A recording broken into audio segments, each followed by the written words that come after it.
En 1943, en plena guerra más mortífera de la historia humana, un banquero estadounidense abordó un buque de escolta alemán en la Europa ocupada y navegó libremente por aguas controladas por los nazis. No era un prisionero. No era un espía. Era el presidente del Banco de Pagos Internacionales, la institución financiera más secreta de la Tierra. Su nombre era Thomas McKittrick. Era un banquero de Wall Street educado en Harvard, de San Luis, Missouri. Mientras los soldados estadounidenses morían en campos de batalla por toda Europa y el Pacífico, este hombre se reunía con oficiales del Reichsbank en Berlín. Socializaba con el director ejecutivo de IG Farben, la empresa que fabricaba el gas utilizado en los campos de exterminio. Aceptó oro nazi saqueado en las bóvedas de su banco en Suiza, oro arrebatado a los bancos centrales de naciones conquistadas, oro fundido de las pertenencias personales de las víctimas del Holocausto, y los submarinos alemanes recibieron órdenes permanentes de no tocar el barco que lo transportaba. Su banco pagaba dividendos a accionistas en países ocupados por los nazis. Facilitaba transacciones de divisas para el Reichsbank. Proporcionaba el canal financiero a través del cual la Alemania nazi accedía a la economía del mundo neutral, y en su junta se sentaban oficiales de ambos bandos de la guerra, banqueros centrales de los aliados y del eje, reunidos en la misma sala, gestionando las mismas cuentas, mientras los soldados de sus países se mataban entre sí en campos de batalla a 800 kilómetros de distancia. Cuando terminó la guerra, McKittrick no fue arrestado, no fue investigado, no fue acusado de traición, fue ascendido. Se convirtió en vicepresidente del Chase National Bank. Esto no es una teoría de conspiración. Esta es la arquitectura financiera documentada de la Segunda Guerra Mundial, y no comienza con el hombre que inició la matanza, sino con los hombres que la financiaron para que existiera. Antes de seguir, poned en los comentarios desde dónde nos estáis viendo ahora mismo.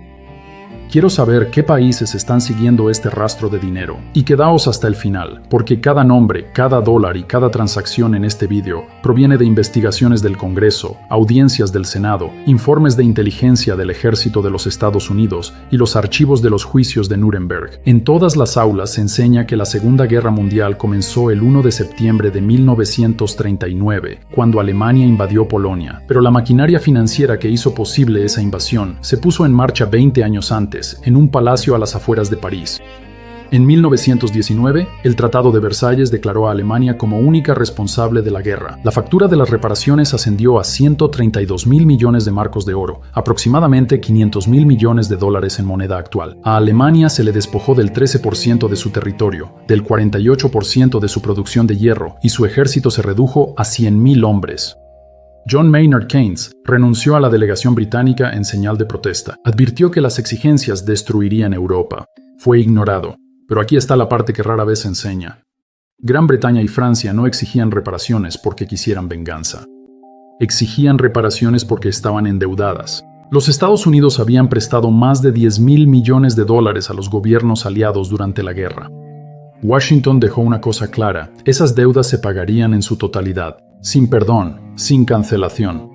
Gran Bretaña ofreció cancelar la deuda de todos los demás si Estados Unidos cancelaba la de Gran Bretaña. Washington se negó. Y así se construyó un sistema en el que la única forma en que el dinero podía moverse era de Alemania hacia el oeste por Europa, hasta bancos americanos. Si Alemania no podía pagar, nadie podía pagar.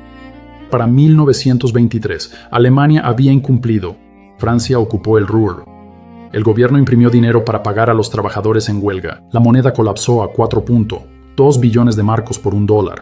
Europa estaba al borde de otra guerra, y Estados Unidos envió a un banquero llamado Charles Dawes para arreglarlo. Lo que Dawes construyó fue una máquina de dinero circular, y si quieren la historia completa de cómo funcionó, la cubrimos en detalle en un video anterior. Pero aquí está el mecanismo esencial. Wall Street le prestó a Alemania. Alemania pagó reparaciones a Gran Bretaña y Francia. Gran Bretaña y Francia pagaron sus deudas de guerra a Estados Unidos. Wall Street le prestó más a Alemania. El círculo continuó. Los bancos americanos cobraban de ambos extremos del mismo dinero que daba vueltas en círculo. Los préstamos eran a corto plazo y exigibles en cualquier momento. Wall Street tenía garantizada la primera posición en la fila.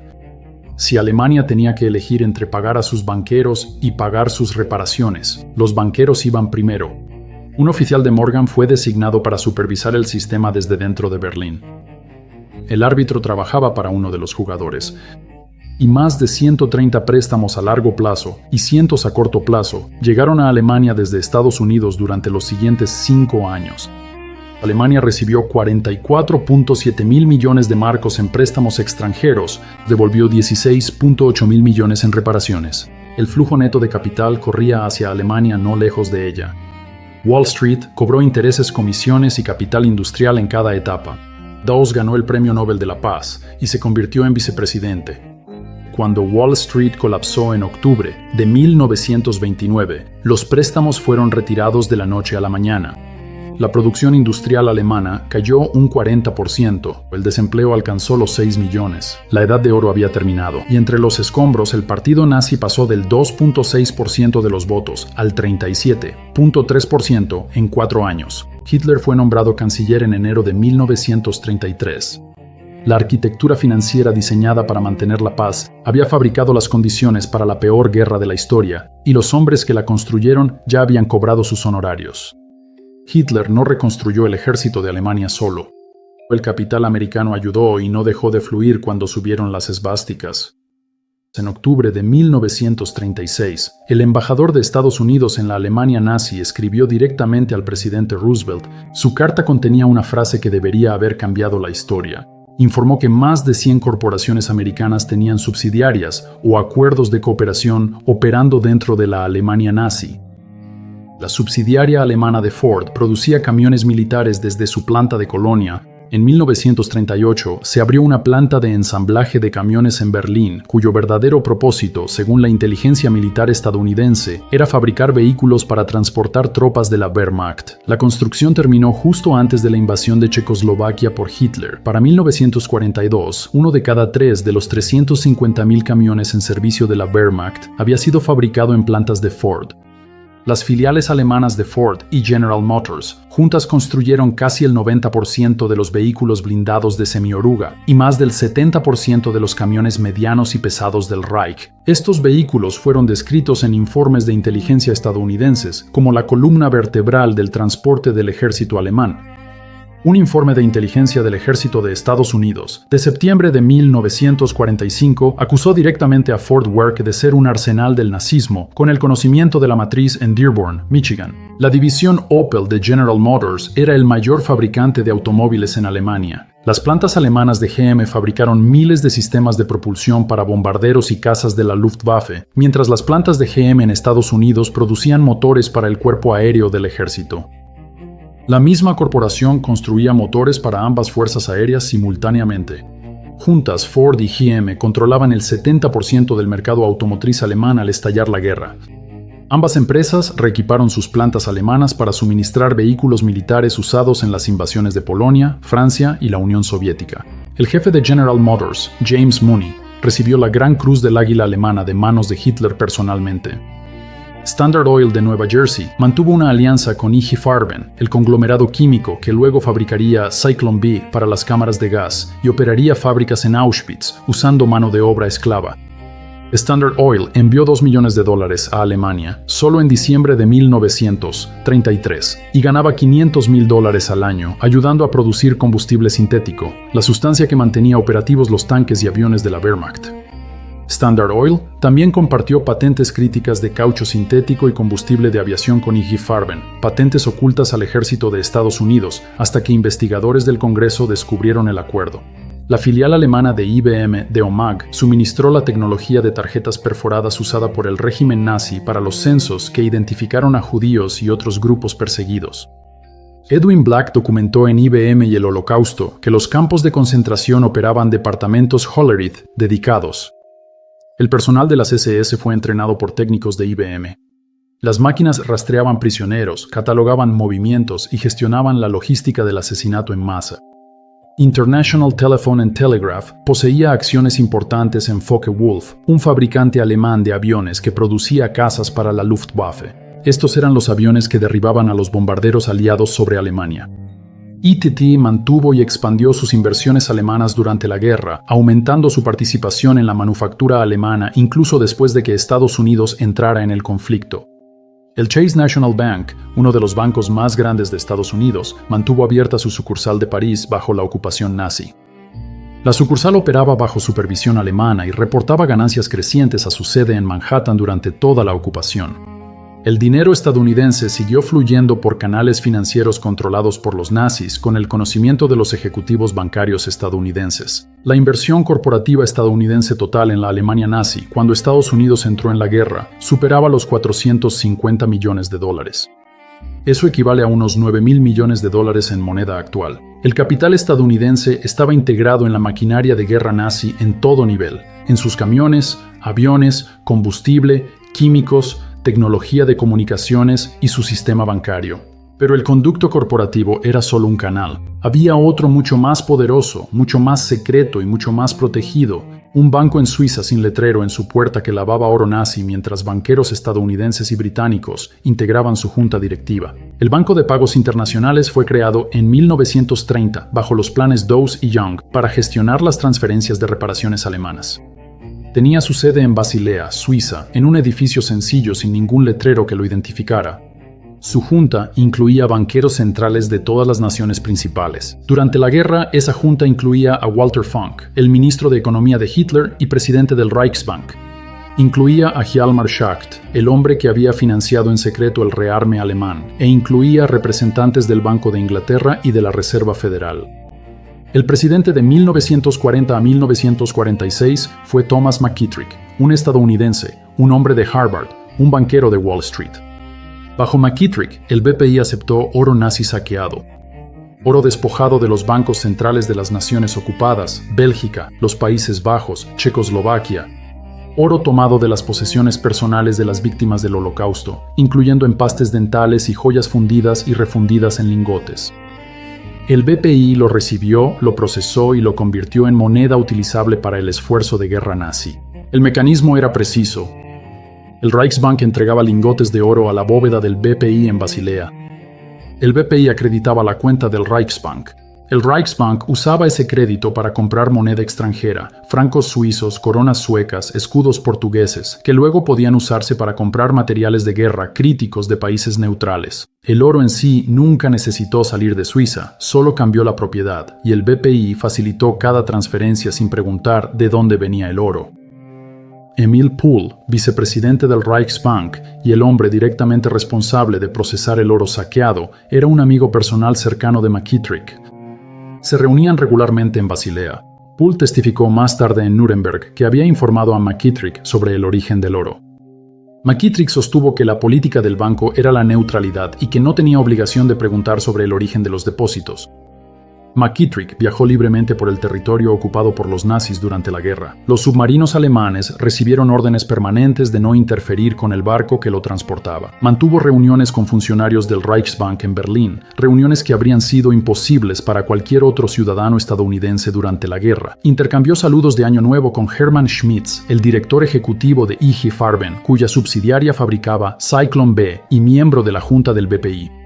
La correspondencia se conserva en los archivos. En el BPI, ciudadanos de naciones opuestas trabajaban codo con codo en lo que un observador llamó armonía cortés. El gerente era francés. El subgerente era alemán, un miembro del partido nazi que firmaba su correspondencia, Heil Hitler, como lo exigía la ley alemana. El secretario era italiano. Ciudadanos británicos también trabajaban en el banco. La guerra que estaba matando a millones no perturbó la tranquila eficiencia de la institución que la estaba financiando. La Oficina de Servicios Estratégicos de Estados Unidos, la predecesora de la CIA, le dio a McKittrick el nombre en clave 644. Pasó inteligencia económica sobre la moral alemana y las estrategias de Hitler a Allen Dulles en Suiza. Facilitó los llamados contactos de paz de industriales alemanes antinazis, conversaciones que convenientemente protegieron los activos de esos industriales después de la guerra. McKittrick era a la vez banquero, activo de inteligencia e intermediario financiero del régimen nazi, y nadie en Washington lo detuvo. Henry Morgenthau, secretario del Tesoro de Estados Unidos, investigó a McKittrick y al BIS durante la guerra. Quedó horrorizado por lo que descubrió. En la conferencia de Bretton Woods de 1944, Morgenthau y su negociador jefe, Harry Dexter White, exigieron liquidar el BIS. La resolución fue aprobada. El banco debía disolverse, pero nunca se disolvió. John Maynard Keynes, en representación de Gran Bretaña, intervino para salvarlo. El BIS sobrevivió. Hoy opera desde el mismo edificio en Basilea. Ahora es el Banco Central de los bancos centrales y coordina la política monetaria del sistema financiero global. McKittrick dejó el BIS en 1946. No fue investigado. No se le imputaron cargos. Fue vicepresidente del Chase National Bank, una de las instituciones financieras más poderosas de Estados Unidos. El hombre que lavó oro nazi durante la guerra acabó en un despacho de Wall Street al terminar esta. Si es su primera vez en este canal, esto es lo que hacemos. Seguimos mecanismos financieros documentados en los archivos y les mostramos cómo el dinero movió naciones. En 1934, el Senado creó el Comité Especial que investigaba la industria de municiones, presidido por el senador Gerald Nye. El Comité Nye celebró 93 audiencias públicas durante 2 años. Interrogó a más de 200 testigos, incluido el propio J.P. Morgan. El comité documentó que banqueros estadounidenses prestaron más de $2.000 millones a Gran Bretaña y Francia en la Gran Guerra. Para 1917, esos préstamos corrían riesgo de impago porque los aliados estaban perdiendo. El comité halló que los banqueros presionaron al gobierno de Wilson para entrar en guerra y proteger su inversión. 117.000 soldados estadounidenses murieron. El Banco de Morgan fue el agente de compras exclusivo de Gran Bretaña y Francia, facilitando compras de material bélico por $3.000 millones y cobrando comisiones. Cuando los aliados se quedaron sin crédito en 1917 y los inversores privados ya no podían prestar dinero a gobiernos insolventes, Wilson tuvo que elegir, avalar los préstamos o ver cómo cesaban los envíos. Como el fin de los envíos suponía la derrota aliada y la pérdida total de los $2.000 millones de Wall Street, no hubo elección alguna. Estados Unidos entró en la guerra. DuPont obtuvo márgenes de beneficio del 1000% con la pólvora. Bethlehem Steel registró beneficios récord en contratos de armamento. Los fabricantes de armas presionaron contra el desarme internacional porque la paz era mala para sus balances. El comité los llamó mercaderes de la muerte, frase que entró en el vocabulario político estadounidense y nunca ha salido. El comité Nye trazó la línea desde los préstamos de guerra hasta el Plan Dawes, el colapso y el ascenso de Hitler. Wall Street financió la guerra, Wall Street financió la paz, y Wall Street cobró de todos en cada etapa, mientras los gobiernos asumían el riesgo y los ciudadanos pagaban el coste. Los hallazgos del comité llevaron a las leyes de neutralidad de 1935 al 39, prohibiendo vender armas y dar préstamos a países en guerra. Las leyes fueron una respuesta legislativa directa a pruebas de que intereses financieros comprometieron la política exterior de Estados Unidos y arrastraron al país a una guerra mundial para proteger ganancias bancarias.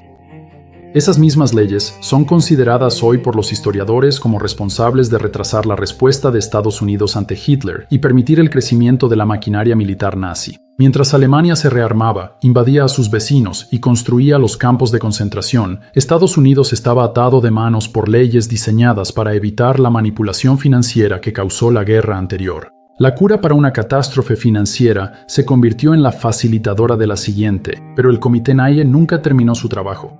A principios de 1936, el senador Nye sugirió que el presidente Woodrow Wilson había ocultado información al Congreso deliberadamente antes de la declaración de guerra de 1917. La acusación cruzó una línea política. Los demócratas estaban indignados. El Senado recortó los fondos del comité. La investigación terminó abruptamente. Las conexiones financieras entre Wall Street y ambas guerras mundiales se documentaron en 93 audiencias con 200 testigos, y luego se cerró el expediente. Las preguntas que quedaron sin respuesta en 1936 nunca han sido reabiertas por ninguna investigación del Congreso posterior. El capítulo más extraordinario de esta historia ocurrió después de que terminó la guerra. Empresas estadounidenses que operaban fábricas en la Alemania nazi, fábricas que producían camiones, motores de aviones y equipo militar para la Wehrmacht, fábricas que incluso usaron mano de obra forzada de campos de concentración, reclamaron compensaciones al gobierno de Estados Unidos. No reclamaron compensación por el daño causado por el régimen nazi. Reclamaron compensación por el daño causado por las bombas aliadas. General Motors cobró más de $33 millones en reparaciones y beneficios fiscales federales por daños de bombas en sus plantas alemanas y austriacas, las mismas plantas que habían producido miles de sistemas de propulsión para bombarderos y cazas de la Luftwaffe. Las mismas plantas que construyeron camiones militares usados en la invasión de Polonia, Francia y la Unión Soviética. Los contribuyentes estadounidenses compensaron a General Motors por la destrucción aliada de fábricas que habían estado construyendo armas para el enemigo. Hay informes documentados por varios historiadores, incluido Charles Higham, de que los pilotos aliados recibieron instrucciones de no atacar fábricas en Alemania que fueran propiedad de empresas estadounidenses. Colonia fue casi arrasada por los bombardeos aliados. La planta de Ford en Colonia, que había estado produciendo equipo militar para el ejército nazi, sobrevivió prácticamente intacta. Los civiles alemanes empezaron a usar la planta de Ford como refugio antiaéreo, porque sabían que no sería atacada. Ford acudió a la Comisión de Liquidación de Reclamaciones Extranjeras en 1965 pidiendo $7 millones adicionales por daños de bombas en su planta de Colonia, la misma que la inteligencia militar de Estados Unidos llamó un arsenal del nazismo. La comisión otorgó a Ford aproximadamente $1.100.000. El gobierno nazi ya le había pagado a Ford $104.000 en compensación durante la guerra, mientras la guerra aún se libraba. El gobierno de Vichy pagó una compensación adicional por los daños de los bombardeos a las operaciones francesas de Ford, la planta de Poissy que producía camiones para la Wehrmacht. Después de que la Real Fuerza Aérea Británica bombardeara la planta de Poissy 4 veces, los nazis otorgaron a Ford 38 millones de francos en compensación. Una empresa estadounidense compensada por el gobierno nazi por daños aliados a fábricas que producían armas nazis. ITT cobró $27 millones del gobierno de los Estados Unidos por daños de bombas aliadas a sus plantas alemanas, las mismas instalaciones que fabricaban componentes para los cazas Focke-Wulf que derribaban aviones aliados. Pilotos estadounidenses arriesgaron sus vidas y muchos murieron lanzando bombas sobre estas fábricas. Y tras la guerra, su propio gobierno compensó a las empresas que habían operado esas fábricas para el enemigo. Ni un solo ejecutivo de Ford, General Motors, IBM, Standard Oil o ITT fue procesado por comerciar con el enemigo. No se presentaron cargos penales, no se celebraron juicios. La ley de comercio con el enemigo, la misma ley usada para confiscar los activos de la Union Banking Corporation de Prescott Bush en 1942, nunca se aplicó a ninguna de estas operaciones corporativas mucho mayores. Henry Ford había aceptado la Gran Cruz del Águila alemana de manos de Hitler en 1938. Nunca la devolvió. James Mooney de General Motors había aceptado la misma condecoración. Nunca la devolvió. Estos hombres recibieron medallas nazis por sus contribuciones al régimen y las guardaron en sus casas tras la guerra mientras las familias estadounidenses enterraban a sus hijos. Los ejecutivos que habían aceptado medallas nazis se las quedaron. Las empresas que usaron mano de obra esclava, incluidos prisioneros de campos de concentración, pagaron a fondos de liquidación voluntarios décadas después, no por un proceso penal ni por orden judicial. Voluntariamente, como un ejercicio de relaciones públicas.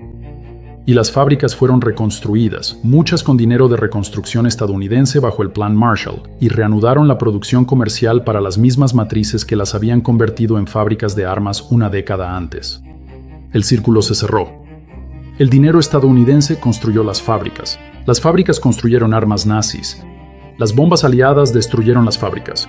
El dinero estadounidense las reconstruyó, y las empresas cobraron compensaciones en cada etapa.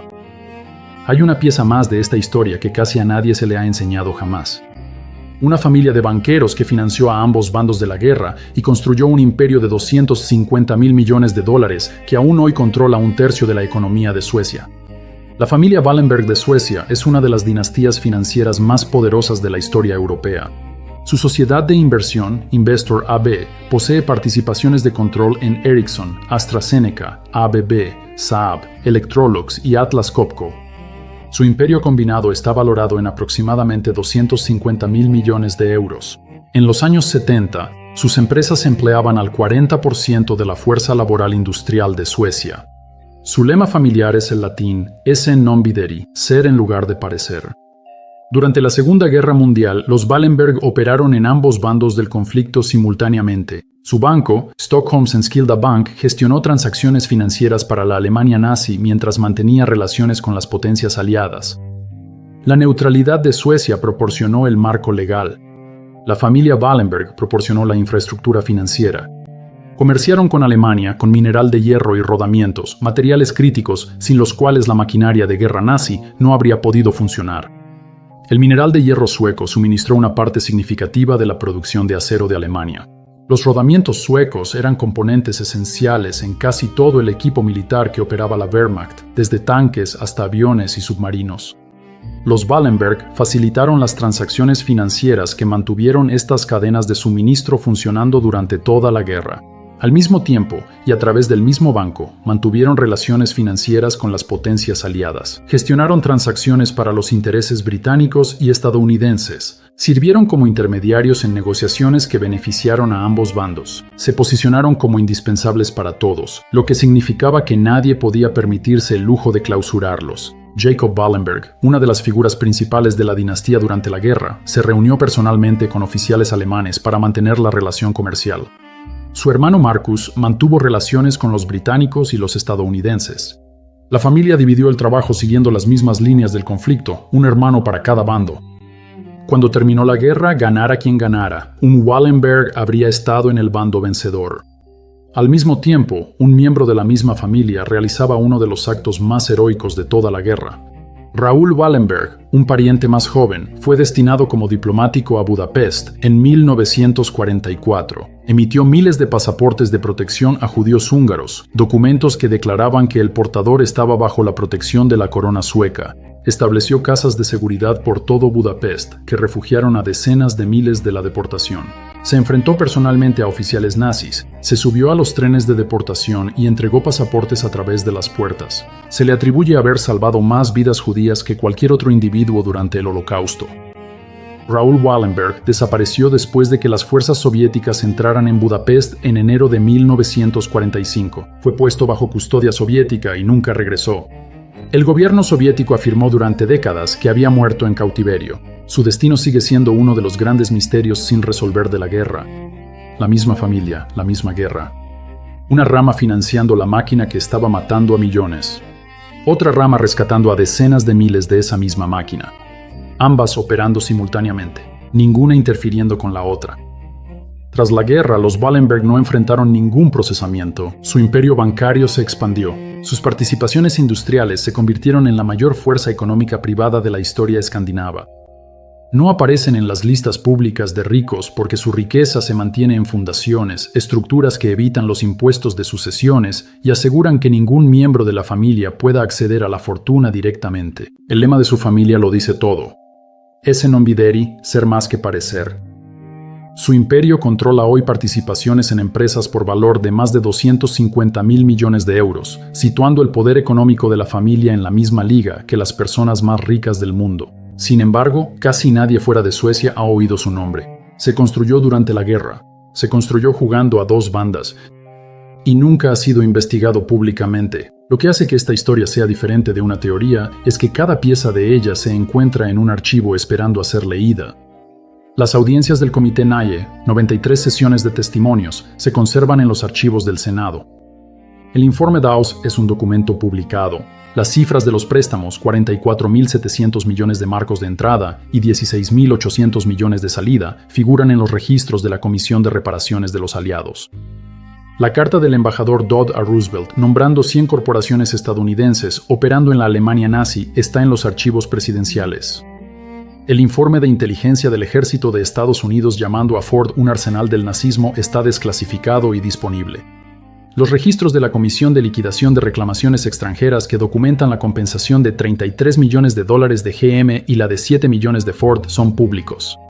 Los informes anuales del BPI, desde 1940 hasta 1945, documentan las transacciones de oro. Los diarios de Morgenthau documentan los intentos del secretario del Tesoro de cerrar el banco. La resolución de Bretton Woods para disolver el BPI está en el acta de la conferencia. El hecho de que nunca se llevó a cabo figura en cada informe anual desde entonces.